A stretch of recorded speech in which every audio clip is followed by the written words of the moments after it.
moving on. Video by Brett Cooper about weed.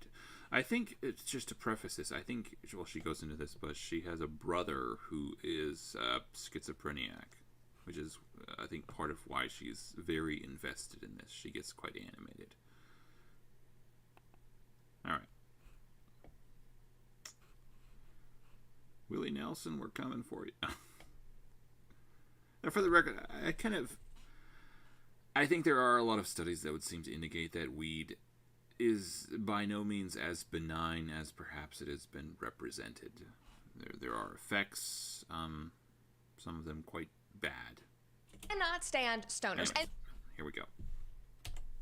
Why the Weed Debate is Personal by Brett Cooper, episode 133. I'm assuming she started this kind of series after she got her new channel. I cannot stand stoners. And no, that does not mean that I... Agreed. They talk funny. Can't. Terrible cadence. I hate everybody who has ever smoked weed in their life or taken an edible, but I hate the stoner culture. I hate weed. Well, the whole... I kind of stolen this from a David Mitchell soapbox episode, but the notion that you have to have, like, drink to talk to people, or I guess edibles to calm yourself down in social situations, it's just like, why? Like, why would you become dependent upon that for those types of situations? Like, you're kind of forcing yourself into into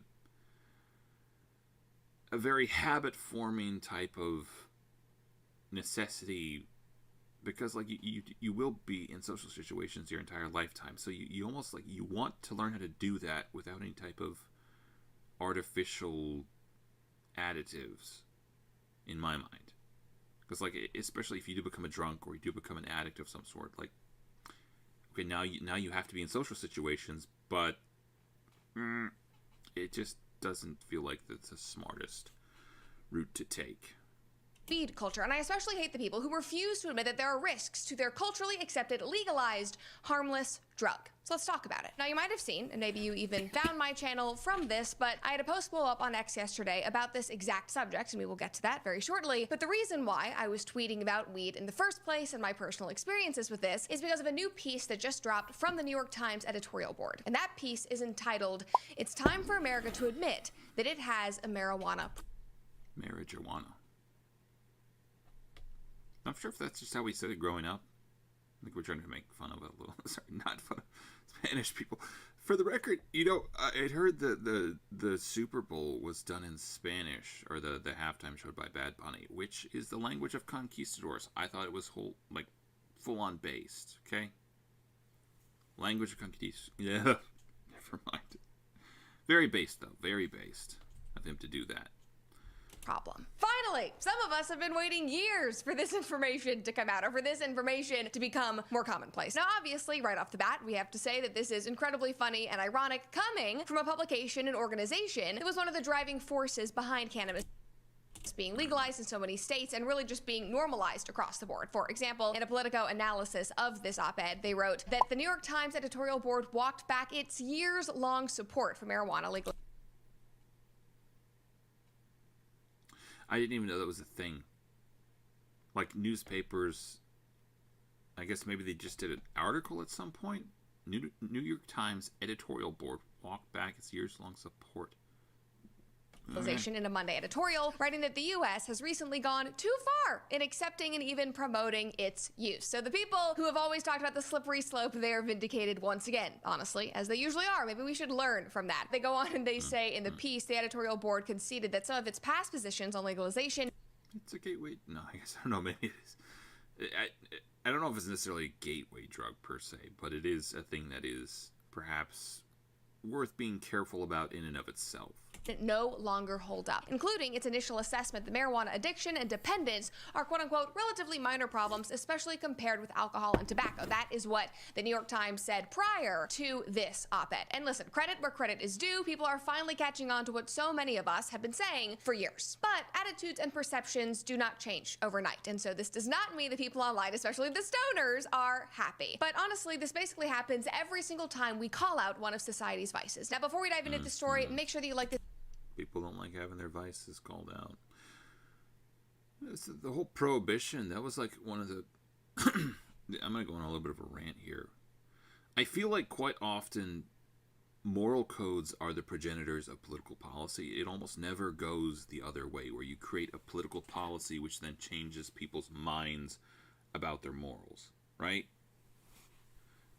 You could take things like the prohibition, very well-meaning political policy, right? There's a lot of damage, just, especially these days, like car accidents every year that are caused by drunk driving, a whole manner of crime and homicide and abuse that are inspired by inebriation, arguably preventable situations if you just did away with drink. But people didn't want it. And so they wasted a whole bunch of money and time and manpower trying to stamp out the drink industry thing.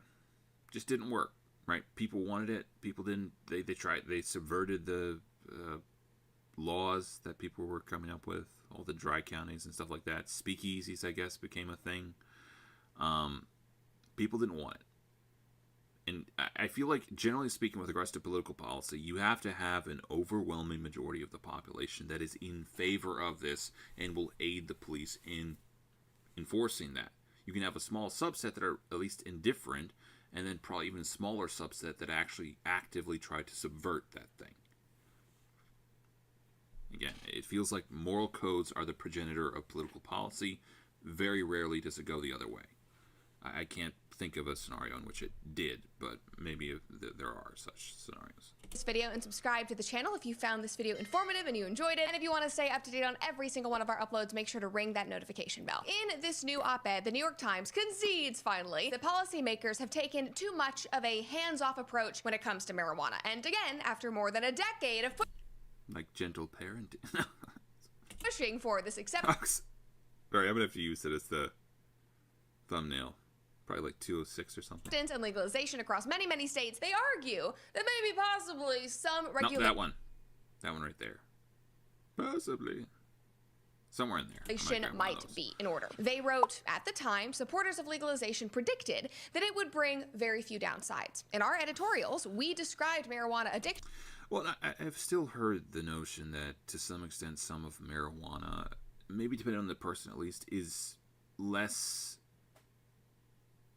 It's less harmful than some of the other drugs people could be taking for certain issues. So, maybe there's something there, but it's, again, by no means just a benign sort of thing without any sort of dangers or possibility of danger. And dependence as relatively minor problems. Many advocates went further and claimed that marijuana was a harmless drug that might even bring net health benefits. They also said that legalization might not lead to greater use.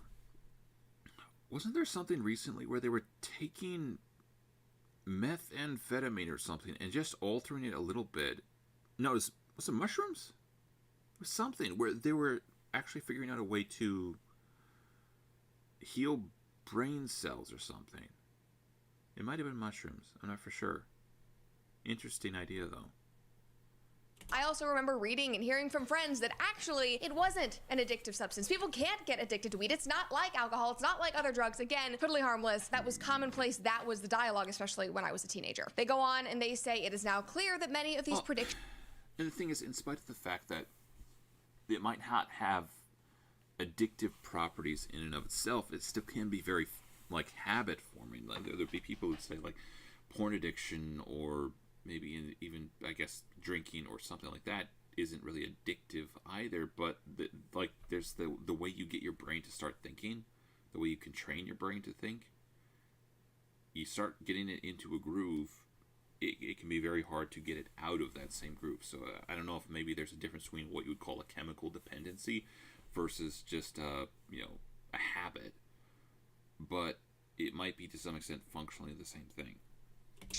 Were wrong. Legalization has led to much more use. Surveys suggest that about 18 million people in the United States have used marijuana almost daily, or about 5 times a week, in recent years. That was up from about 6 million in 2012 and less than 1 million in 1992. More Americans now use marijuana daily than alcohol. Now, I think that there are many reasons for this. This could be branched into an entirely other episode. Obviously, we've talked about, especially my generation specifically, not drinking as much. I think that that is very much tied to the lack of socialization when it comes to Gen Z. We are far more isolated. Weed is definitely not a social drug. You're not, popping an edible and then going out to the club. I mean, maybe you are. More power to you, I guess, but it is not like alcohol in that way.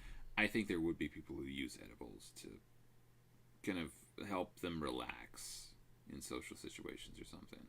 It is an isolating drug. You're taking an edible, you're hanging out at home, you're going to bed, you're playing video games, you're reading a book, whatever it is. As we become more isolated, the usage of weed has increased. And all of these numbers that the New York Times laid out, they are crazy, but they're also not shocking for most people. Like, not even for me. Like, all of this has become commonplace. Just a few days ago, I was chatting with a colleague who was talking about how he relies on edibles and gummies to be able to sleep better. Members of my extended family do the same. They talk about this openly. Again, I hate the notion of, like, you taking drugs or drink or something as a part of a routine. Like, making it a part of, like, this is what I have to do blank thing. Like, it's just a bad idea in my mind. It's not taboo. One of my best friends uses weed recreationally. Like, this is as normalized, if not more so, than alcohol in our current culture. Now, what should actually be normalized is balance of nature. Now, if you're like me and you don't really know... that was nice. I've even watched this before, and I didn't see that coming. What phytonutrients are, you are going to love this. Balance of nature supplements make understanding and taking Phytonutrients. care of your health easy, and it all starts with phytonutrients, the naturally occurring plant nutrients found in whole foods that give them their color, taste, and smell. And when it comes to your diet and your supplements, the Whole Health System gives you 47 whole food ingredients, and all of them contain those naturally occurring phytonutrients. So whether you have been on the fence for a long time, because I've been working with Balance of Nature for a long time, or it's the first time that you are hearing about them, I recommend that you go to balanceofnature.com and order their Whole Health System supplements as a preferred customer today. Now back to that opens you up. This being so normalized, when you talk about the risks, especially online, that opens you up to the chill, laid-back screeches, angry screeches of stoners who are convinced, or maybe just want to be convinced, that this drug is still totally harmless and... Well, and there's a point to be made that I think people are the most defensive when they are kind of standing on thin ice, and they know they're on thin ice a little bit. People who are really secure in their beliefs tend not to care that much about what you think. Like, their perspective is quite secure in their own mind. It's the ones who kind of go off at the slightest touch. They're the ones who are a little bit like, I don't know, it's a bit fragile. Don't touch it too much. Totally cool and totally awesome, but I'm sorry, it isn't. For millions of people, it is not. It's the shrooms guys too. Those guys have a weird tilt or cadence to the way they speak. Surfer bros, yeah, man, it's totally rad.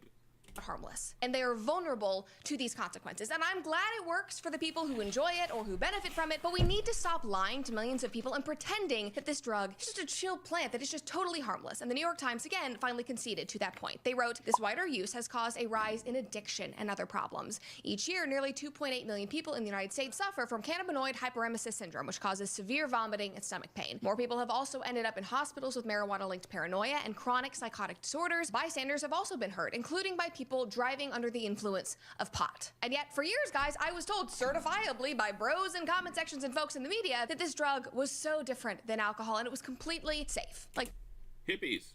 Please, it is time to finally be real. This op-ed obviously caused a firestorm online. People have been debating it. They were shocked that the New York Times went there, and it has basically been the entirety of my algorithm for the last 48 hours. And people like Alex Berenson, who wrote the book Tell Your Children the Truth About Marijuana, Mental Illness, and Violence, are taking a much-deserved victory lap. And by the way, just giving him a shout-out, I highly recommend that book, especially if you are a parent of a young person, an adolescent, a teen, or if you are just a teen that wants to be armed with the information. Highly recommend it. Now, in addition to Alex, you have Sagar and Jetty from Breaking Point, who has been long trying to sound the alarm. You have Mike Cernovich. You have Dr. What the? Sagar and Jetty. That sounds like some sort of Swedish gobbledygook. Jetty from Breaking Point, who has been long trying to sound the alarm. You have Mike Cernovich. You have Dr. Drew, who was literally just talking about this in December on Fox. I mean, it is people from all different sides of the political spectrum, people in different disciplines, and the main point that all of them have gone back to is this issue of cannabis-induced psychosis. Somebody who has also been speaking about this for years, way before it was accepted or cool, is my good friend Liz Wheeler, who I just adore. And I mean, post, after... And that's a thing, too, like, sorry, the psychosis thing. I think it can be a thing where, like, marijuana is a psychoactive drug. So it can actually induce stuff like that. There are people who've had, like, a bad trip or something like that. I think Brad Taste in Music was one I'd heard about. He's a YouTuber who used to do, like, just kind of music reviews. Yeah, apparently he had, like, a really bad trip when he was growing up or something. I'm not for sure, like, what he's really doing these days. He had a kind of a crash out a little bit. Yeah. Post, episode after episode, trying to, again, sound the alarms of the dangers of this drug, especially to a more conservative, libertarian audience who has often supported this more hands-off approach from our government under the guise, or I would say under the principle of freedom, and just, you know, live and let... Again, I don't know if I necessarily disagree with that, because it feels like to try and waste manpower figuring out this problem and forcing people not to do it, like, to regulate it, I don't know if that would really work. I don't know if people are really in favor of something like that enough. I don't know if there's enough support from the population for it. But, like what she's doing here, just raising awareness about some of the crap that can go along with it, probably a good idea in general. Live, allow people to do what they want, smoke what they want. In any case, we'll leave it there. Alright, you can go check this out if you like. Why the Weed Debate is Personal by Brett Cooper. I think we're going to leave this one for now. But if you want to go check out this video by Sydney Watson, it's kind of unfortunate. There was a former colleague of hers that kind of went a little bit nutso, or was nutso, and she had gotten wrapped up in a lawsuit with him, and now stuff is coming out, and she's kind of vindicated, I guess. So you can go check